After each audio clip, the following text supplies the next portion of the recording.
नमस्कार बच्चों, मैं अखिलेश प्रताप सिंह। आज मैं आप लोगों को उत्तर प्रदेश बोर्ड कक्षा 7 विषय विज्ञान में पाठ 7 पढ़ाऊंगा। पाठ 7 जिसका नाम है जंतुओं में पोषण। तो शुरू करते हैं इस पाठ को। देखते हैं इस पाठ में हमको क्या क्या पढ़ना है। पहला बिंदु, पोषण की आवश्यकता। दूसरा बिंदु, भोजन अंतःग्रहण की विधियाँ। तीसरा बिंदु, मानव में पाचन। चौथा बिंदु, घास खाने वाले जंतुओं में पाचन। अंतिम बिंदु, अमीबा, हाइड्रा आदि सूक्ष्म जीवों में संभारण एवं पाचन। तो ये सारी चीज़ें हमको इस पाठ में पढ़नी है। तो सबसे पहले पोषण की आवश्यकता। पोषण क्या होता है? देखिए, जो कुछ भी कोई जीव जंतु जो कुछ भी खाता है और उसको पचाता है, इस प्रक्रिया को, इस पूरी चीज़ को क्या कहते हैं? पोषण कहते हैं। जैसे मनुष्य, हम लोग मनुष्य में आते हैं। हम लोग क्या खाते हैं? दाल चावल रोटी सब्जी। और फल में हो गया केला सेब संतरा, और भी बहुत सारी चीज़ें हैं। ये सारी चीज़ें क्या हम खाते हैं। कुछ चीज़ें होती हैं जो हानिकारक होती हैं हमारी सेहत के लिए। कुछ चीज़ें हैं जो हमारी सेहत के लिए अच्छी होती हैं और फ़ायदेमंद होती हैं। तो हम क्या करते हैं?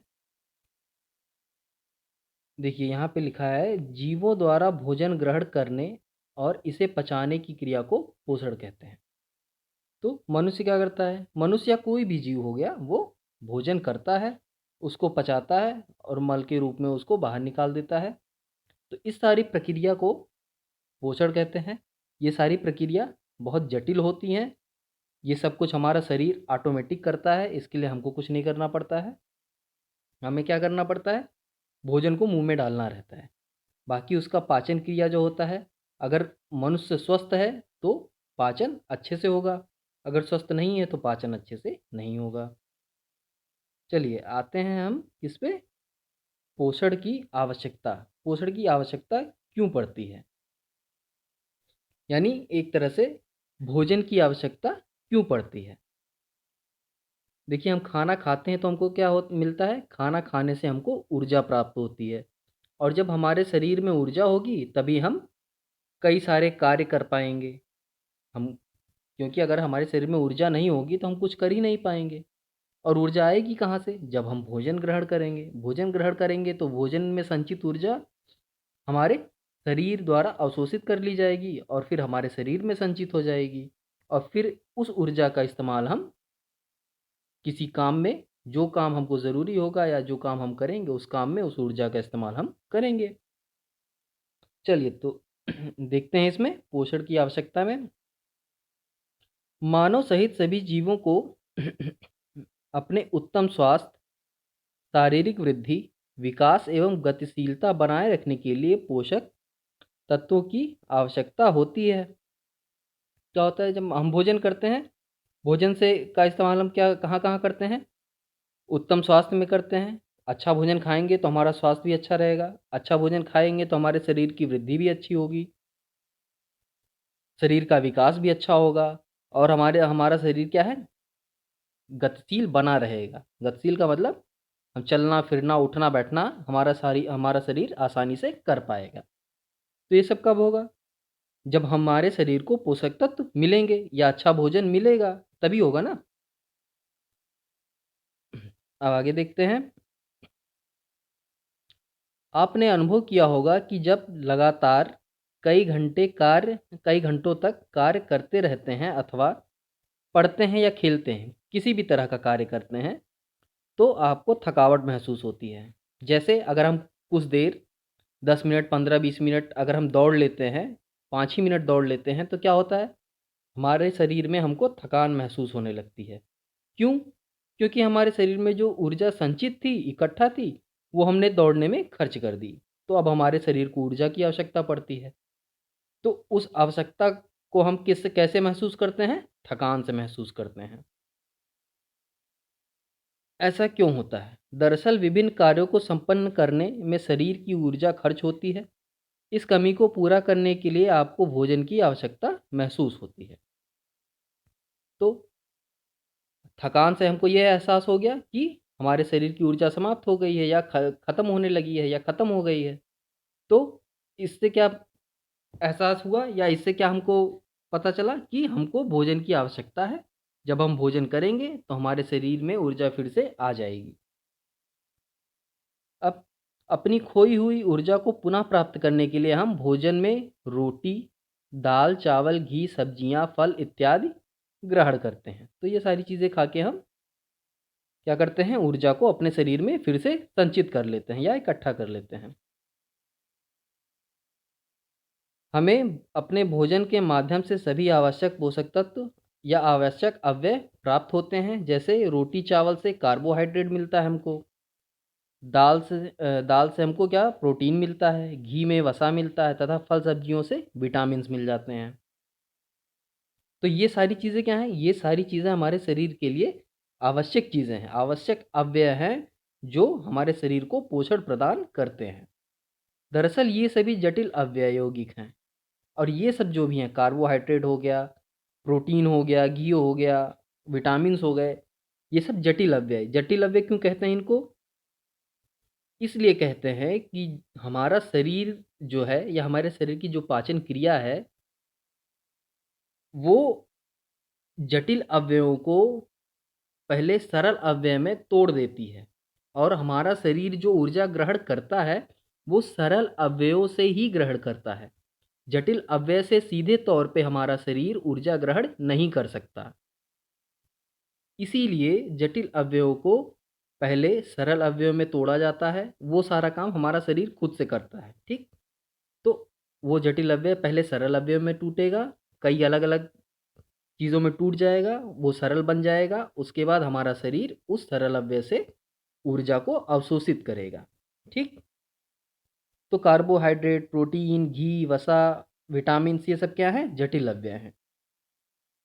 तो ये क्या है? दरअसल ये सभी जटिल अव्यय यौगिक हैं, जिनका उपयोग शरीर सीधे इस रूप में नहीं कर सकता। इसलिए इन्हें सरल पदार्थों में खंडित करना तथा पाचन योग्य बनाना आवश्यक है। जटिल एवं अघुलनशील खाद्य पदार्थ के सरल एवं घुलनशील खाद्य पदार्थ में टूटने या परिवर्तित होने के पूरे प्रक्रम को पाचन कहते हैं। अब कोई पूछता है पाचन क्या है? तो साधारणतः हम क्या कहते हैं? पाचन का मतलब जो भोजन हम करते हैं, उसको अच्छे से पचा लेना ही पाचन कहलाता है। बट यहाँ होता क्या है, जो चीज़ें हम खाते हैं, वो सब क्या है? वो जटिल होते हैं, जटिल अव्यय होते हैं, जटिल पोषक तत्व होते हैं। तो उनको सरल पोषक तत्वों में या सरल यौगिक में तोड़कर उनका पाचन करना ही क्या कहलाता है? पाचन कहलाता है। इसमें जो पूरी प्रक्रिया होती है, उसी प्रक्रिया को हम पाचन कहते हैं। इस प्रकार पोषण प्रक्रिया के दो भाग हैं। पहला, विभिन्न खाद्य पदार्थों को ग्रहण करना अर्थात अंतःग्रहण। यानी जो चीज़ें हम ग्रहण करते हैं उसी को हम क्या कहते हैं? अंतःग्रहण भी कहते हैं। दूसरा, उसका पाचन, यानी जो चीज़ हमने अपने मुंह में डाला, अब उसका पाचन कैसे होगा, ये चीज़ें हम देखेंगे इसमें। यानी पोषण को दो भाग में बांटा गया है, पहला अंतःग्रहण, दूसरा पाचन। अब आते हैं भोजन का अंतःग्रहण, यानी जो भोजन हम खाते हैं उसकी विधियाँ। देखिए, मानव सहित अन्य विकसित जंतुओं में भोजन का अंतःग्रहण मुख द्वारा होता है। यानी मानव हो गया, गाय, भैंस, बकरी, कुत्ता, ये सब ऐसे जो जंतु हैं, उसमें क्या होता है? मुँह होता है। इन सभी में मुँह होता है और जो भी खाना खाते हैं हम या भोजन करते हैं, वो अपने मुँह से ग्रहण करते हैं हम। इसी तरह लेकिन आपने देखा होगा कि चींटी, मक्खी, केचुआ, गौरैया, मेढक, ये सब क्या है? आदि भोजन का अंतःग्रहण कैसे करते हैं? आपने कभी ध्यान दिया है इन पे? चींटी कैसे करती है? मच्छर कैसे करता है? मक्खी कैसे करती है? तो मच्छर का तो आपने देखा होगा, मच्छर बैठता है शरीर पे और उसके एक सूंड जैसे सूंडनुमा कुछ होता है, वो हमारे शरीर में धंसा देता है और उसके बाद उससे हमारे शरीर में मौजूद जो खून होता है उसको वो चूसता है। तो मच्छर तो इस तरह अपना भोजन ग्रहण कर लेता है। और बाकी सब कैसे करते हैं? देखिए, इनके शरीर में इस कार्य के लिए विशेष अंग होते हैं। मक्खी, मधुमक्खी, तितली आदि कीटों के मुखांग विशेष प्रकार के होते हैं। टिड्डे के पैने मुखांग तथा मधुमक्खी, तितली आदि में लंबी नलिका समान रचना भोजन ग्रहण करने में सहायक होती है। तो ये इन जानवरों में मक्खी, मधुमक्खी, तितली इन सब में थोड़ा अलग तरह की संरचना होती है भोजन ग्रहण करने की। अब आते हैं सर्पसृपों पे। सर्पसृप मतलब जो सांप वाले प्रजाति के होते हैं। सांप वाले प्रजाति का मतलब ये नहीं कि सांप ही, सिर्फ सांप नहीं आता उसमें छिपकली भी आ जाता है। जैसे आप लोग कहते हैं गिरगिट या मगरमच्छ, ये सब भी सर्पसृप में आते हैं, सरीसृप में आते हैं। सरीसृप वर्ग के जंतु जैसे छिपकली के दांत मुड़े तथा नुकीले होते हैं। इनमें चबाने वाले दांत नहीं पाए जाते क्योंकि ये भोजन को पूरा निगल लेते हैं। एकदम इसी तरह जैसे मगरमच्छ भी होता है, क्या करता है? मगरमच्छ में भी चबाने वाले दांत नहीं पाए जाते। वो क्या करता है? जो भोजन उसको करना होता है वो भोजन को सीधे निगल जाता है। स्तनधारियों के दांत काटने, फाड़ने तथा चबाने के अनुरूप होते हैं। स्तनधारी मतलब जो बच्चे पैदा करते हैं उन्हें स्तनधारी कहते हैं। जो भी जंतु बच्चे पैदा करते हैं उन्हें स्तनधारी कहते हैं। पक्षियों में दांतों के स्थान पर चोंच होती है। तो स्तनधारियों में क्या होता है? दांत होते हैं कई तरह के। चबाने वाले दांत होते हैं, फाड़ने वाले दांत होते हैं, काटने वाले दांत होते हैं। वहीं पक्षियों में क्या होता है? पक्षियों में हम जानते हैं कि उनके पास सिर्फ चोंच होती है। वो चोंच की सहायता से ही अनाज खाते हैं, या चील हो गया, बाज हो गया, तो वो मांस को फाड़ते हैं और खाते हैं। ठीक, तो चोंच का इस्तेमाल करते हैं भोजन ग्रहण करने के लिए। चोंच की आकृतियाँ अलग-अलग होती हैं। तो ये हर चिड़िया की, हर पक्षी की चोंच की आकृति भी लगभग अलग-अलग होती है। सबका बनावट अलग-अलग होता है। जो दाना चुगने, शिकार पकड़ने और फाड़ने के काम आती है। कुछ पक्षी जैसे बाज, चील के पंजे पैने तथा मजबूत होते हैं, जो भोजन को पकड़ने में सहायता देते हैं। अति सूक्ष्म जीव जैसे अमीबा में भोजन का अंतःग्रहण पदार्थों द्वारा होता है। अब जो अमीबा है, अमीबा तो सूक्ष्म जीव है, तो वो कैसे भोजन ग्रहण करता है? तो वो क्या करता है, उसमें एक विशेष प्रकार की चीज़ होती है जिसको पदाभ कहते हैं। तो पदाभ के द्वारा वो अपना भोजन अंतःग्रहण करता है, यानी खाता है। हाइड्रा अपने स्पर्शकों द्वारा भोजन ग्रहण करता है। हाइड्रा जो पौधा होता है उसमें स्पर्शक होते हैं, वो उनके द्वारा अपना भोजन ग्रहण करता है। अब आते हैं कि एक-एक करके ये देखते हैं कि पाचन कैसे होता है जंतुओं में। तो सबसे पहले देखते हैं हम मानव में पाचन।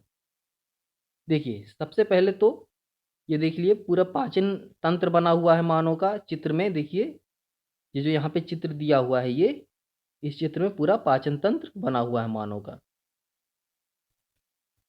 मनुष्य में पाचन क्रिया कहाँ से शुरू होती है? मनुष्य में पाचन क्रिया जो शुरू होती है वो यहाँ मुंह से शुरू होती है। जब हम खाना अपने मुंह में डाल देते हैं तो समझ लो वहाँ से पाचन क्रिया शुरू हो गई। उसके बाद मुंह में चबाने के बाद खाना कहाँ जाता है? ग्रास नलिका में। ये जो गर्दन से होते हुए जो पेट तक का जो कनेक्शन होता है, जिस पाइप के द्वारा, उसी को ग्रास नलिका कहते हैं। ठीक, तो मुंह से खाना चबाया और निगलने के बाद वो कहाँ गया? ग्रास नलिका से होते हुए सीधे पेट में पहुंच गया, यानी आमाशय में पहुंच गया। आमाशय में कुछ रस होते हैं। वो रस क्या करते हैं? खाने को पचाते हैं या खाने को सड़ने से रोकते भी हैं। खाने उसके बाद यहाँ से खाना कहाँ जाता है? पेट से खाना जाता है छोटी आंत में। ये जो बीच में आपको दिख रहा है ना, ये छोटी आंत है। और फिर उसके बाद क्या होता है? खाना जाता है हमारा बड़ी आंत में। और बड़ी आंत, ये जो बगल में आपको दिख रहा है ये बड़ा बड़ा ना चौड़ाई सा, ये जो चीज़ें दिख रही हैं, ये क्या है? बड़ी आंत। और बड़ी आँच से फिर हमारा खाना अंत में पहुँचता है मलाशय में, और मलाशय के बाद फिर गूदा के रास्ते से मल त्याग हो जाता है। ठीक, तो ये होता है मानव में क्या, खाना या भोजन पाचन तंत्र। ये पूरा मिला के भोजन का ये कहते हैं हम क्या, पाचन तंत्र कहते हैं मानव का। अब इसमें देखते हैं और देखिए, मनुष्यों में मुख द्वारा ग्रहण किया गया भोजन एक लंबी नलिका से गुजरता है जिसे आहार नाल कहते हैं। मुख गुहा, ग्रास नली, आमाशय, छोटी आंत, बड़ी आंत, मलाशय तथा गूदा या मलद्वार, गूदा को ही मलद्वार भी कहते हैं, आहार नाल के विभिन्न भाग हैं। अब जो आहार नाल है, आहार नाल के अंदर क्या क्या आता है, मुख गुहा आता है, ग्रास नलिका आती है, आमाशय आता है, छोटी आंत आती है, बड़ी आंत आती है, मलाशय आता है, गूदा आता है। ये सब हमारा आहार नाल के भाग होते हैं। आहार नाल के विभिन्न भागों में भोजन के विभिन्न अवयवों का पाचन निम्नलिखित प्रकार से होता है। तो अब ये देखते हैं आहार नाल में ये जो जितने भी भाग हैं आहार नाल के, वो कैसे कैसे कार्य करते हैं। तो इसमें आते हैं, देखते हैं कैसे कैसे क्या कार्य करता है। मुख गुहा से या मुख से मुख गुहा में आते ही भोजन को दांतों की सहायता से तोड़कर या चबाया जाता है। ठीक, आपने अनुभव किया होगा कि आपके मुंह में सभी दांतों की संरचना और कार्य समान नहीं होते हैं। मनुष्य में 4 प्रकार के दांत होते हैं और उनके प्रमुख कार्य इस प्रकार।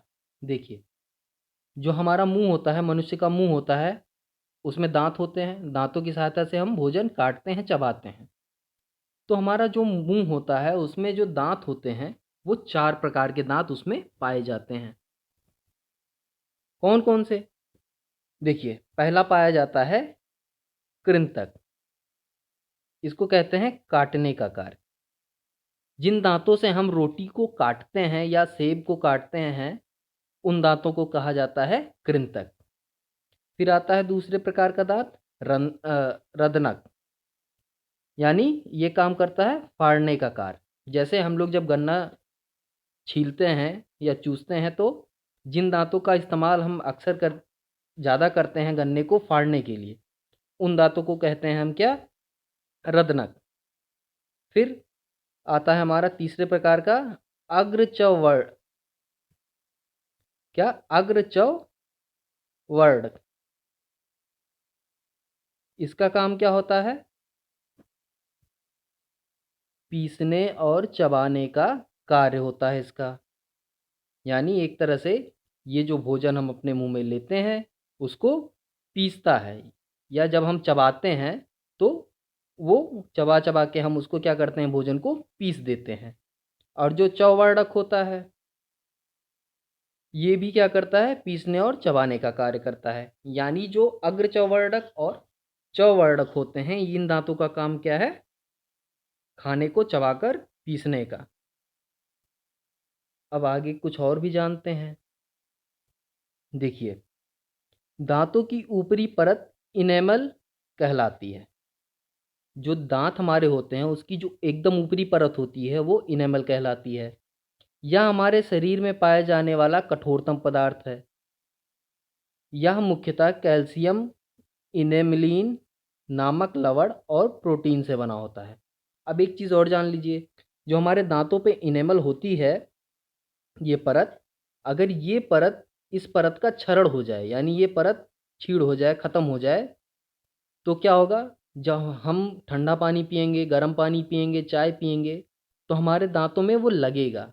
जैसे आप लोगों ने कई लोगों को सुना होगा कि ठंडा पानी पीते हैं तो उनके दांतों में लगता है। तो अक्सर ये भी होता है कि उनकी जो दांतों की इनेमल की परत होती है वो, उसका क्षरण हो जाता है, इसीलिए ठंडा गर्म उनको महसूस होता है, ज़्यादा तेज़ी से उनके दांतों में लगता है। इसलिए दांतों को ब्रश करना चाहिए, लेकिन ब्रश बहुत ज़्यादा रगड़ के नहीं करना चाहिए, हल्के हाथों से करना चाहिए, ताकि इनेमल की परत अच्छे से रह सके। आगे देखते हैं। ये देखिए चित्र दिया हुआ है दांत का।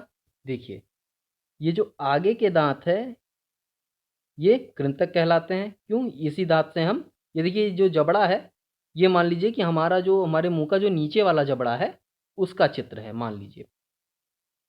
तो ये जो है ये क्या है? कृंतक है। इससे हम क्या करते हैं? रोटी या कोई भी फल सब्जी जो भी हुआ जो हम खाते हैं उसको काटते हैं, काटने का कार्य करते हैं। फिर फिर रत्नक आता है। रत्नक देखिए 4 जोड़े में होता है, 2 इधर होते हैं और 2 इधर होते हैं। ठीक। फिर क्या आता है? अग्रचवर्णक आते हैं। तो ये भी कितने होते हैं? 2 होते हैं और 2 इधर होते हैं। तो ये भी टोटल 4 हो गए एक जबड़े में। जो नीचे वाला जबड़ा होता है उसमें सिर्फ गिना जा रहा है। ठीक है। और फिर पीछे की जो 3 दांत होते हैं दोनों तरफ, वो क्या होते हैं? चवर्णक होते हैं। इन दोनों का काम क्या होता है? सिर्फ चबाने और पीसने का। तो टोटल कितने हो गए? 3 3 6, यानी 6 चवर्णक हो गए। फिर अग्रचवर्णक कितने हो गए? 2 2 4 हो गए। और फिर रत्नक कितने हो गए? ये भी 4 हो गए। और कृंतक हो गए हमारे कितने? 2। अब टोटल इसको गिनेंगे तो कितने हो गए? 6 4 10, 6 16। टोटल 16 दांत हो गए सिर्फ नीचे के जबड़े में। तो जितने नीचे के जबड़े में होंगे उतने ऊपर वाले में होंगे, तो टोटल हो गए हमारे 32। तो एक स्वस्थ और वयस्क मनुष्य में जो दांतों की संख्या होती है वो 32 होती है। ठीक। चलिए अब आगे पढ़ते हैं। दांतों द्वारा काटे और चबाए गए भोजन में लार ग्रंथि से स्रावित लार मिल जाती है, जिससे भोजन चिकना व लसलसा हो जाता है। क्या आपने अनुभव किया है कि रोटी को ज़्यादा देर तक चबाने से वह मीठी लगने लगती है? ऐसा क्यों होता है? लार में टाइलिन नामक एंजाइम होता है। यानी जब हम मुंह में रोटी डालते हैं और चबाते हैं तो धीरे धीरे रोटी क्या होती है? अपने आप गीली हो जाती है। क्यों? क्योंकि हमारे मुंह में जो लार ग्रंथि होती है वो लार पैदा करती है, उससे हमारी रोटी गीली हो जाती है। और उस लार में एक एंजाइम होता है जिसका नाम होता है टाइलिन। तो वो एंजाइम क्या करता है? जब हम रोटी को ज़्यादा देर तक चबाते हैं तो वो टाइलिन एंजाइम उसको मीठा कर देता है। यह रोटी के कार्बोहाइड्रेट के जटिल कणों को मीठे ग्लूकोज में बदल देता है। तो एक काम कौन करता है? टाइलिन नाम का एंजाइम करता है जो हमारे लार में पाया जाता है। इसलिए ज़्यादा चबाने पर रोटी मीठी लगती है। लार के साथ चिकनी होकर भोजन आहार नाल के ग्रसनी में और फिर ग्रास नली में पहुंचता है। यहाँ पर भोजन का पाचन नहीं होता। तो जो हमारी ग्रास नली होती है, यानी जो हमारे मुख गुहा से और आमाशय तक पाइप जैसी संरचना होती है जो हमारे मुख गुहा को आमाशय से जोड़ती है, उसका काम सिर्फ होता है मुख गुहा से भोजन को लाके आमाशय तक पहुंचाना। ग्रास नली में किसी भी प्रकार का पाचन क्रिया नहीं होता, वो सिर्फ एक जगह से दूसरी जगह तक भोजन को पहुंचाता है। ग्रास नली से भोजन आमाशय में आता है। आमाशय यानी पेट में आता है। यहाँ पर भोजन काफ़ी देर तक रहता है। आमाशय की दीवारों से जठर रस का स्रावण होता है। अब जब भोजन पेट में आ जाता है तो जो पेट की दीवारें होती हैं वो जठर रस का स्रावण करती हैं या जठर रस स्रावित करती हैं, निकालती हैं। फिर क्या होता है? जिसमें पाचक एंजाइम हाइड्रोक्लोरिक अम्ल एवं श्लेष पाया जाता है। तो क्या क्या पाया जाता है? जब ये जठर रस स्रावित होते हैं तो उस जठर रस में क्या क्या होता है? देखिए पेट में हमारे हाइड्रोक्लोरिक अम्ल होता है, फिर कुछ पाचक एंजाइम भी उसमें निकलते हैं। पाचक एंजाइम में जैसे पेप्सिन हो गया, रेनिन हो गया, ये 2 तरह के एंजाइम निकलते हैं उसमें, और श्लेष पाया जाता है। देखिए पाचक एंजाइम पेप्सिन और रेनिन निकलते हैं। पेप्सिन द्वारा प्रोटीन का पाचन होता है और रेनिन दूध को दही में बदलता है। तो हमारे पेट में जब हम दूध पीते हैं तो अंत में जाके वो किस में बदलता है, दही में ही बदलता है। ठीक है, और उसको दही में बदलने का कार्य कौन करता है, रेनिन नाम का एंजाइम, जो पेट में पाया जाता है। और कोई पूछता है कि हमारे पेट में जो प्रोटीन पचता है या मनुष्य में जो प्रोटीन का पाचन होता है वो किस रस के कारण होता है या किस एंजाइम के कारण होता है, तो क्या बताएंगे, पेप्सिन एंजाइम के द्वारा। ठीक। हाइड्रोक्लोरिक अम्ल निम्नलिखित कार्य करता है। देखिए, अब ये जो अम्ल पाया जाता है हमारे पेट में, हाइड्रोक्लोरिक अम्ल, वो क्या करता है, आमाशय में पाए जाने वाले जठर रस और हाइड्रोक्लोरिक अम्ल निकलते हैं। तो ये जो हाइड्रोक्लोरिक अम्ल होता है, हाइड्रोक्लोरिक अम्ल भोजन के माध्यम को अम्लीय बनाता है। अब आपने सुना होगा या आपने जानते भी होंगे कि जब अचार बनता है तो अचार में एसिटिक एसिड डाला जाता है, जिससे क्या हो जाए, अचार अम्लीय हो जाए। और अम्लीय इसलिए उसको किया जाता है कि अचार को बहुत दिन तक रखा जा सके ताकि वो खराब ना हो। यानी अगर किसी चीज़ को अम्ल में रख दिया जाए तो वो चीज़ सड़ती नहीं है, खराब नहीं होती है। ठीक। तो अम्ल भी हमारे पेट में यही कार्य करता है, भोजन में उपस्थित सूक्ष्म जीवाणुओं को नष्ट करता है तथा भोजन को सड़ने से बचाता है। यानी हमारे पेट में जो भोजन आता है वो एसिटिक एसिड, उसमें जो एसिटिक एसिड होता है पेट में, उसमें भोजन रहता है जिससे वो सड़ता नहीं है। और भोजन में अगर कोई सूक्ष्म जीव रह भी जाता है, बच जाता है, तो हमारे पेट में ही HCl के कारण या हाइड्रोक्लोरिक अम्ल के कारण वो सूक्ष्म जीव नष्ट हो जाता है। आमाशय से भोजन छोटी आंत में पहुंचता है। अब जो हमारा स्टमक है या पेट, स्टमक को ही पेट कहते हैं या आमाशय कहते हैं, वहाँ से हमारा भोजन कहाँ आया, छोटी आंत में, जिसको हम स्मॉल इंटेस्टाइन भी कहते हैं। ठीक, स्मॉल इंटेस्टाइन भी कहते हैं छोटी आंत को। अब भोजन हमारा छोटी आंत में पहुँच गया। यहाँ पर पित्ताशय से निकलने वाला पित्तरस और अग्नाशय से निकलने वाला अग्नाशयी रस दोनों ही नलिकाओं के द्वारा पहुँचते हैं। एक पित्ताशय से बाइल जूस निकलता है और अग्नाशय यानी पैनक्रियाज से हमारा इंसुलिन निकलता है। ये दोनों तरह के रस निकलते हैं। ठीक। इन रसों में उपस्थित एंजाइम द्वारा भोजन में उपस्थित प्रोटीन और वसा का पाचन होता है। इस प्रकार छोटी आंत के प्रथम भाग में ही भोजन का पाचन पूर्ण हो जाता है। यानी जो हमारा पाचन होता है वो असली पाचन हमारा छोटी आंत में ही पूर्ण हो जाता है। सारा पाचन, अधिकतर जो पाचन होता है वो सारा कार्य पाचन का हमारी छोटी आंत में, स्मॉल इंटेस्टाइन में हो जाता है। पाचन के फलस्वरूप भोजन तरल अवस्था में आ जाता है। अब जब पाचन हो जाता है तो जो भोजन है हमारा वो तरल अवस्था में आ जाता है।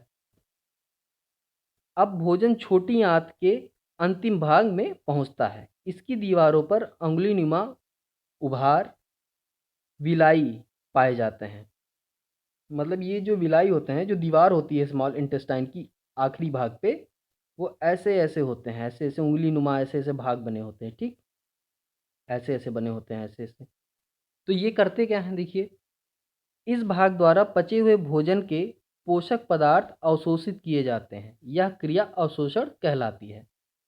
यानी जो पाचन होता है और जो ऊर्जा ग्रहण की जाती है, वो सारा काम ये विलाई करते हैं। ये जो विलाई है ना, ये विलाई, ये विलाई छोटी आंत में पाया जाता है, छोटी आंत के आखिरी भाग में।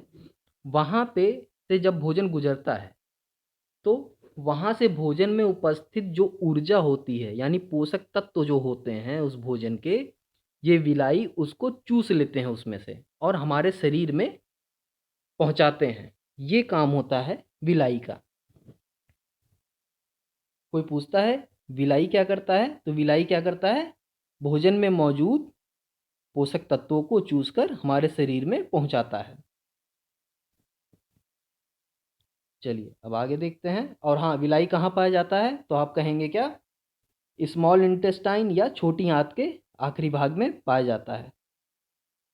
चलिए, अवशोषण के बाद बचे हुए भोजन का उपयोग कोशिका द्वारा शरीर की वृद्धि एवं अन्य जैविक क्रियाओं के संचालन हेतु किया जाता है। अब जब पोषक तत्वों को विलाई के द्वारा चूस लिया गया, अवशोषित कर लिया गया, फिर वो ऊर्जा जो इकट्ठा हुई वहाँ से वो शरीर के हर भाग में पहुँचा दिया गया, और उस ऊर्जा का इस्तेमाल फिर हम कहाँ करेंगे? जहाँ हमको कोई कार्य करना हुआ या दौड़ना हुआ, खेलना हुआ, उन सब चीज़ों में हम उस ऊर्जा का उपयोग करते हैं। और साथ-साथ हमारे शरीर की वृद्धि भी उसी से होती है, हमारी कोशिकाओं का विकास भी उसी से होता है, ठीक? अब देखिए, यह प्रक्रिया स्वांगीकरण कहलाती है। यानी अब जो कोशिकाओं का विकास होता है, इस प्रक्रिया को, शरीर की वृद्धि और जो जैविक क्रियाएँ होती हैं, कोशिकाओं का विकास होता है, इस सब को क्या कहते हैं? इस प्रक्रिया को स्वांगीकरण कहते हैं। अब भोजन का अनुपयोगी भाग बड़ी आँत में पहुँचता है, ठीक? ये जो छोटी आँत के बाद आता है हमारा बड़ी आँत, लार्ज इंटेस्टाइन, ठीक? यहाँ पर इसमें से अतिरिक्त पानी का अवशोषण कर लिया जाता है। अब जैसे स्मॉल इंटेस्टाइन यानी छोटी आँत से जब भोजन निकलता है तो उसमें पानी की मात्रा रहती है, कम रहती है लेकिन फिर भी रहती है। तो बड़ी आँत में क्या होता है, वो जो पानी की मात्रा होती है, वो पानी की मात्रा भी बड़ी आँत में अवशोषित कर ली जाती है। और बचा हुआ अपशिष्ट भोजन अर्ध ठोस के रूप में मलाशय में एकत्रित होता है, जिसको हम रेक्टम कहते हैं। मलाशय का मतलब रेक्टम, जो समय समय पर गूदा द्वारा मल के रूप में बाहर निकलता है। अब गूदा को यहाँ पे हम एनस भी कहते हैं, ठीक? यहाँ से निकलता है। यह क्रिया बहिक्षेपण कहलाती है। इस प्रकार पोषण की प्रक्रिया निम्नलिखित चरणों में पूर्ण होती है। देखिए, अंतःग्रहण होता है पहले, यानी भोजन मुंह में जाता है, फिर पाचन शुरू होता है, फिर अवशोषण होता है, फिर स्वांगीकरण होता है, और उसके बाद बहिक्षेपण होता है, ठीक? यानी जो मल मूत्र होता है वो मल बाहर निकल जाता है हमारे शरीर से, उसी को बहिक्षेपण कहते हैं। चलिए, ये तो हो गया मनुष्य का। अब देखिए, यहाँ पे एक तालिका दी हुई है, कौन सा रस कहाँ पाया जाता है, क्या काम करता है, वो सारी चीज़ें बताई गई हैं। देखिए, यहाँ पे अंग दिया गया है, यहाँ पे पाचक रस का नाम दिया गया है, यहाँ पे भोजन के अवयव दिए गए हैं, और पचने के बाद भोजन का सरलतम रूप यहाँ पे दिया गया है। तो पहला देखते हैं, मुख गुहा। मुंह में कौन सा पाया जाता है? मुंह में लार पाई जाती है, और किस प्रकार का एंजाइम होता है? टाइलिन एंजाइम पाया जाता है। भोजन के अवयव क्या होते हैं यहाँ पे? मंड या कार्बोहाइड्रेट जिसको बोलते हैं। पचने के बाद भोजन का सरलतम रूप यहाँ पे होता है माल्टोज। दूसरा, ग्रास नली। यहाँ पे ग्रास नलिका में कुछ नहीं, कोई पाचक रस नहीं पाया जाता। इसमें भोजन के अवयव क्या होते हैं? इसमें सिर्फ चबाया हुआ भोजन ही पाया जाता है, और काम क्या करता है? सिर्फ मुख गुहा में जो भोजन चबाया जाता है उसको निगलने के बाद सीधे आमाशय तक या पेट तक पहुंचाना, इसका काम बस इतना होता है। अब तीसरे पे आते हैं, आमाशय। देखिए, पेट में हमारा जठर रस होता है। जठर रस कई चीज़ों से मिलके बनता है, कुछ एंजाइम होते हैं, ठीक? और उसके बाद हाइड्रोक्लोरिक अम्ल होता है। क्या होता है भोजन के अवयव में?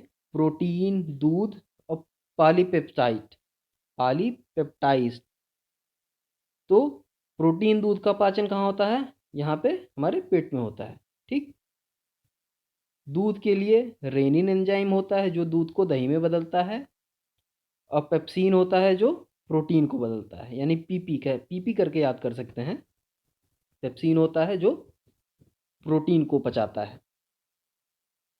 अब देखिए, पॉलीपेप्टाइड्स दूध से दही बनाता है, ठीक? ये सारी चीज़ें भोजन का सरलतम रूप हो जाती हैं यहाँ पे।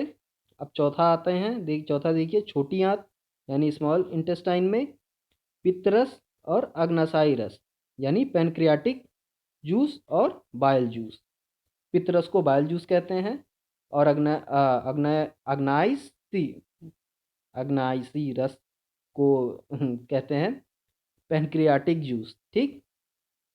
पैनक्रियाज हमारा इंसुलिन जनरेट करता है, बनाता है, और पितरस यानी बाइल जूस होता है। भोजन के अव्यय: वसा, प्रोटीन, पॉलीपेप्टाइड, स्टार्च, माल्टोज। ये भोजन के अव्यय होते हैं यहाँ पे। माल्टोज अमीनो अम्ल, वसा अम्ल, ग्लिसरॉल।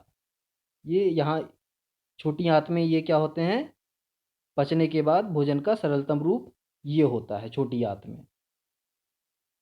फिर आता है हमारा क्या, बड़ी आंत। बड़ी आंत देखते हैं। इसमें बड़ी आंत में कोई जूस नहीं होता, किसी प्रकार का ये भोजन का प्रकार नहीं होता। इसमें क्या होता है, सिर्फ एक काम होता है, छोटी आंत से निकलने के बाद जो चीज़ें होती हैं उसमें जो अतिरिक्त जल होता है उसको अवशोषित करने का काम बड़ी आंत करती है। फिर आता है गूदा द्वार। इसमें भी कुछ नहीं होता है।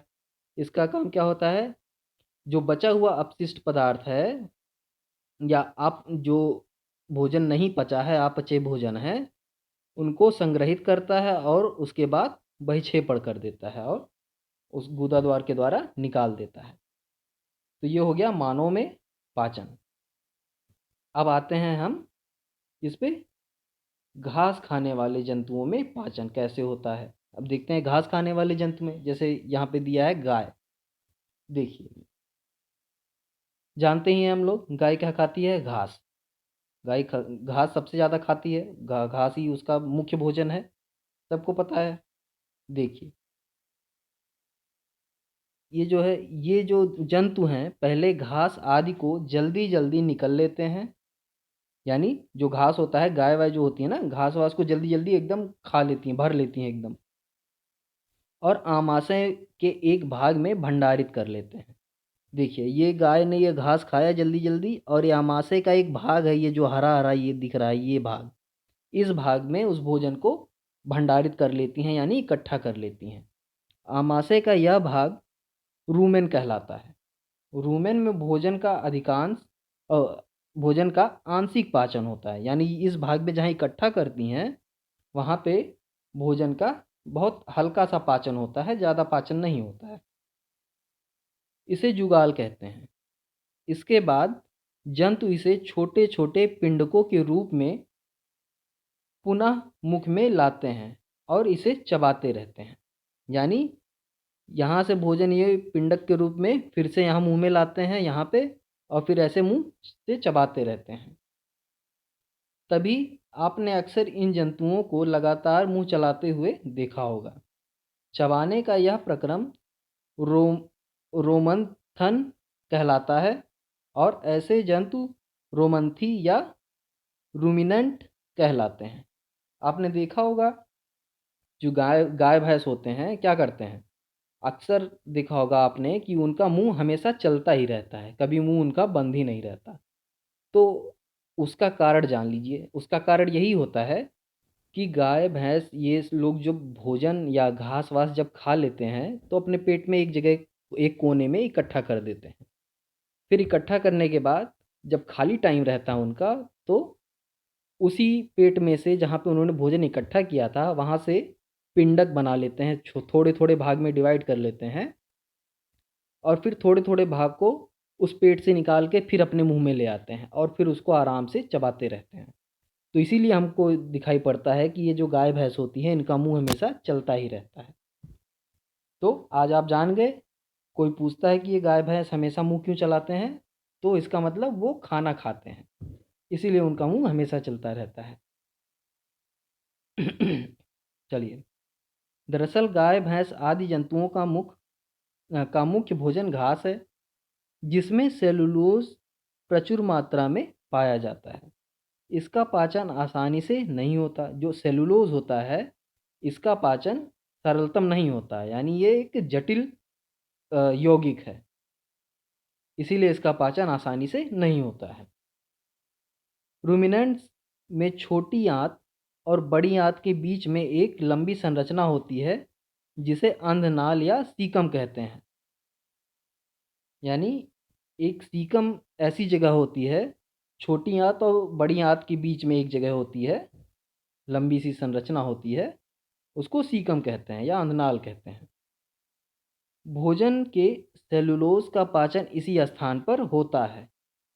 ये अंधनाल मनुष्य में नहीं पाई जाती। ठीक। तो गाय में जो पाचन होता है इस प्रकार होता है। अब हम आते हैं, गाय का तो देख लिए, मनुष्य का भी देख लिए। अब देखते हैं कि जो सूक्ष्म जीव होते हैं वो पाचन कैसे करते हैं। तो देखते हैं अमीबा एवं हाइड्रा में संभरण एवं पाचन कैसे होता है। अमीबा जलाशयों में पाए जाने वाला एक कोशिकीय जंतु है। आप पिछली कक्षाओं में भी पढ़ चुके होंगे कि जो एक कोशिकीय जंतु है उसमें अमीबा, पैरामीशियम आदि आते हैं। तो अमीबा एक तरह का क्या है, एक कोशिका जीव है। बाकी मनुष्य हो गया, कुत्ता, बिल्ली, गाय, ये सब क्या है, बहुकोशिकीय जीव हैं। ठीक। तो अमीबा एक कोशिकीय जंतु है। अमीबा निरंतर अपनी आकृति और स्थिति बदलता रहता है।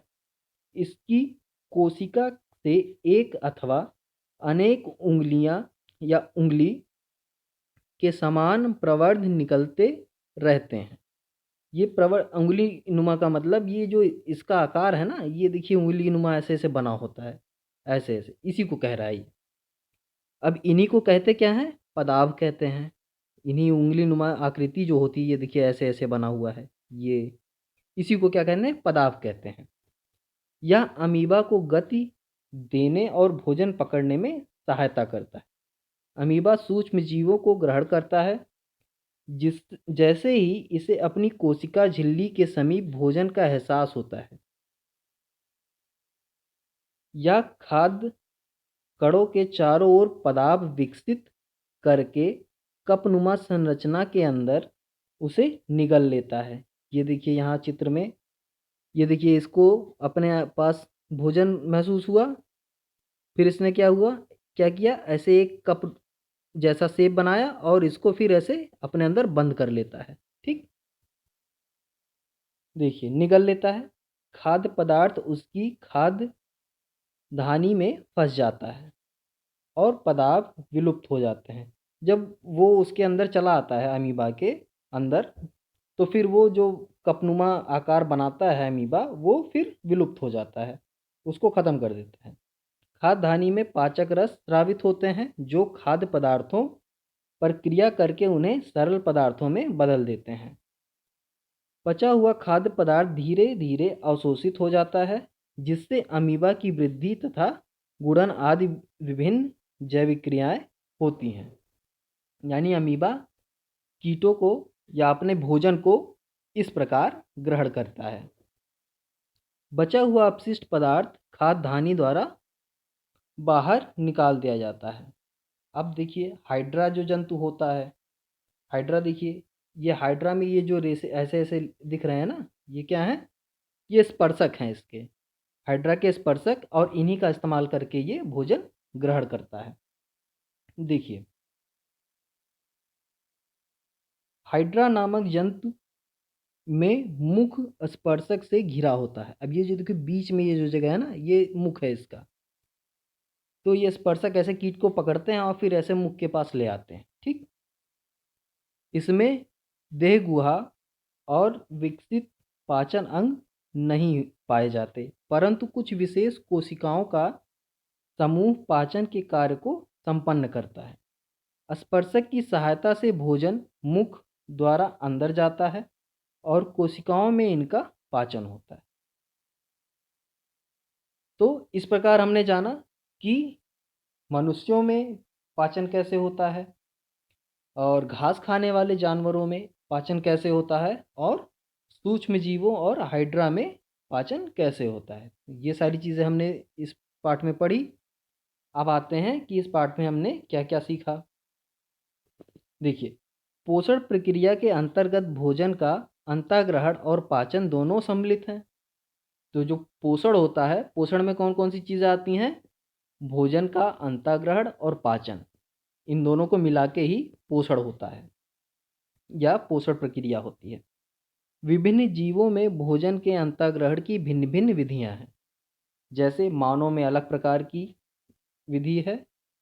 अब उसके बाद गाय भी मुख के द्वारा ही करती है, लेकिन मनुष्य और गाय स्तनधारी हैं, इनका अंतःग्रहण कैसे होता है, मुंह के द्वारा होता है। लेकिन वहीं हाइड्रा और जो सूक्ष्म जीव है जैसे अमीबा, इनमें कुछ अलग तरह से होता है। ठीक, तो अलग अलग जीवों में अलग अलग तरह से भोजन अंतर्ग्रहण होता है। मनुष्य में भोजन का पाचन आहार नाल में होता है। देखिए, आहार नाल में जो मनुष्य का पाचन होता है वो आहार नाल में होता है। आहार नाल के कई भाग हैं, जैसे मुख हो गया, मुख गुहा हो गया, ग्रास नलिका हो गई, आमाशय हो गया, छोटी आंत हो गई, बड़ी आंत हो गई, और रेक्टम हो गया, या जिसको मलाशय कहते हैं, या फिर और उसके बाद गूदा हो गया या गूदा द्वार हो गया। तो ये सब मिलके आहार नाल बनाते हैं मनुष्य में। आगे देखते हैं, आहार नाल के विभिन्न भागों में अलग अलग पाचक रसों का श्रावण होता है, जो भोजन को पचाने में सहायक होते हैं। तो सही, आपने अभी पढ़ा ऊपर, आहार नाल में जैसे जब मुंह में खाना होता है, मुंह में हम चबाते हैं तो लार निकलती है, उसमें टाइलिन नाम का एंजाइम होता है जो खाने को पचाने का काम वहीं से मुंह से ही शुरू कर देता है। फिर पेट में आता है खाना, तो वहाँ पे हाइड्रोक्लोरिक अम्ल पाया जाता है, और जठर रस, ये आदि मिलके भोजन को पचाते हैं। तो अलग अलग जगह पे अलग अलग तरह के रस स्रावित होते हैं और भोजन को पचाते हैं। पाचन क्रिया छोटी आंत में आंत के प्रथम भाग में पूर्ण हो जाती है। तो जो छोटी आंत का प्रथम भाग होता है, पाचन क्रिया वहीं पूर्ण हो जाती है, जबकि इसके अंतिम भाग में भोजन का अवशोषण होता है। पाचन क्रिया पूरी होने के बाद उस भोजन में जो ऊर्जा है, जो पोषक तत्व हैं, उनका उनको अवशोषित करने का कार्य कौन करता है? वलाई करते हैं। और वो किस भाग में होता है? छोटी आंत के आखिरी भाग में। ठीक, तो ये सारी चीज़ें हमने इस पाठ में सीखी। अब देखिए, अभी कुछ चीज़ें और हैं, वो भी देख लेते हैं। देखिए, अवशोषण के बाद पचा हुआ भोजन शरीर की वृद्धि और अन्य जैविक क्रियाओं के संचालन हेतु उपयोग किया जाता है। यह स्वांगीकरण प्रक्रिया कहलाती है। यानी जो ऊर्जा या जो पोषक तत्व, जो पोषण हमने अवशोषित किया है वलाई के द्वारा, उसका कार्य कहाँ होता है? उसका उपयोग होता है कोशिकाओं की वृद्धि, शरीर की वृद्धि, अन्य जैविक क्रियाएं जो होती हैं हमारे शरीर में, उसके संचालन हेतु उसका उपयोग होता है। तो ये सारी चीज़ें क्या कहलाती हैं? स्वांगीकरण क्रिया कहलाती है।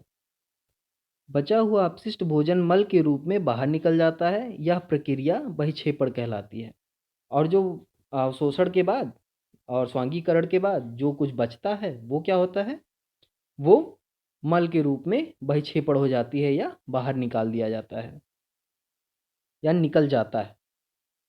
घास खाने वाले जंतुओं में सीकम पाया जाता है, जहाँ सेलुलोज का पाचन होता है। सीकम वो जगह है जो छोटी आंत और बड़ी आंत के बीच में एक संरचना होती है, उसको सीकम कहते हैं, और वहाँ पे सेलुलोज का पाचन होता है, जो कि जंतुओं में पाया जाता है। सूक्ष्म जीव अमीबा में पदार्थ भोजन को पकड़ने में सहायता प्रदान करते हैं और हाइड्रा स्पर्शकों द्वारा भोजन ग्रहण करते हैं। तो इस पाठ में ये सारी चीज़ें आपने पढ़ी। भोजन का अंतःग्रहण कैसे होता है, पाचन कैसे होता है, कौन कौन से रस निकलते हैं, और किन उन रसों का उपयोग करके भोजन का पाचन होता है, ये सारी चीज़ें आप इस पाठ में पढ़े। अब इस पाठ का अभ्यास प्रश्न आया है। इस अभ्यास प्रश्न को आप लोग हल करेंगे एक एक करके। पाठ को मैंने बहुत अच्छे से समझाया है आप लोगों को। तो ये अभ्यास प्रश्न आप लोग हल करेंगे, आराम से हल करिएगा, सब हल हो जाएगा, कठिन नहीं है। और अगर नहीं हल होता तो अगली वीडियो में हम इस पाठ को हल करा देंगे। अगर आप लोग को वीडियो पसंद आई हो तो प्लीज़ चैनल को लाइक करें, वीडियो को लाइक करें, चैनल को सब्सक्राइब भी करें, और साथ साथ वीडियो को शेयर ज़रूर करें। तो अब अगला पाठ अगली वीडियो में पढ़ेंगे। तब तक के लिए धन्यवाद।